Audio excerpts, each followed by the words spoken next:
In this video, I will explain why Devil May Cry 2 is the worst video game. A game so bad that it's disowned by the DMC community. Everyone wants to forget this thing ever existed. But why is it so hated, you may ask? Well, don't you fret, baby, because Uncle Slyfrik has your back. Let's start with the story, and before you click away to avoid spoilers, don't worry. DMC2's story is so half-assed and incomplete that you won't even know what the fuck is going on when you're actually playing it. They really made a big mess, didn't they? During my entire playthrough, my mind was riddled with vital questions like, why does Dante suffer from chronic depression? Why are there no civilians in this big-ass city? And why does the main villain look like James Jonah Jameson from Spider-Man? Nothing makes sense in this game! You see, there's a man who's transformed our land into a demon's paradise. His name is Arias. And although he is the president of an international public corporation... Lady, what the fuck are you talking about?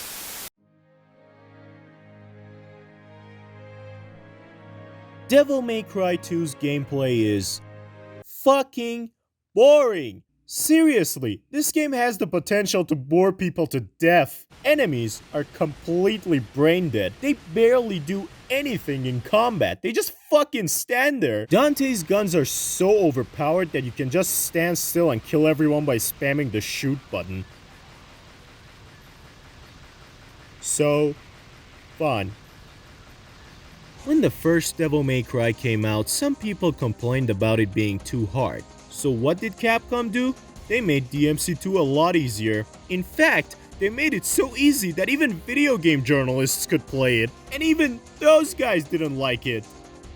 It has a little something for everyone. The levels are gigantic with nowhere interesting to explore, so it's a chore to get through each one of them. Especially if you're obsessed with searching every nook and cranny in a game like me. Absolute agony. Alright, I've been talking shit about the game since the video began. It's only fair if I also mention the positives. Devil May Cry 2 is an incredible third-person shooter. It's even better than Uncharted. Unlike in the first game, Dante can double jump from the beginning. The music is good, I guess. The red orbs look funny. And the voice acting is simply brilliant. Now, I'll absorb his power. I will become an all-powerful immortal. Yeah, that's all the positives. The graphics are actual dog shit. It's literally worse than the first game. Mission 14 is so obnoxious that it can be used as a means for psychological torture. The puzzles are moronic. Lucia's campaign is almost exactly like Dante's. Same areas, same boss fights, even most of the cutscenes are the same. This game's platforming is abominable. It's actually disgusting how bad it is. DMC2's Dante is just an edgelord who barely talks throughout the entire game. It's almost impossible to see how much health an enemy has because of their life bar color. Also, just like the first game, we have a bunch of shitty underwater levels. At least in DMC1 they were short.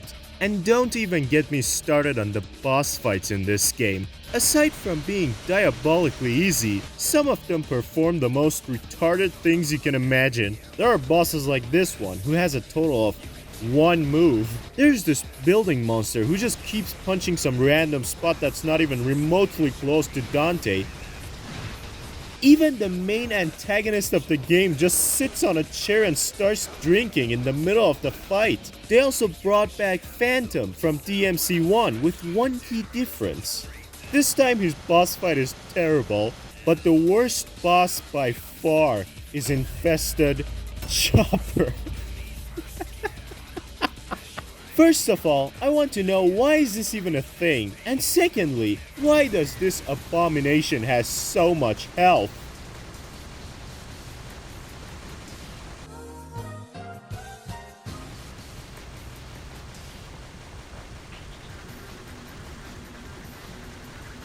I just want to die.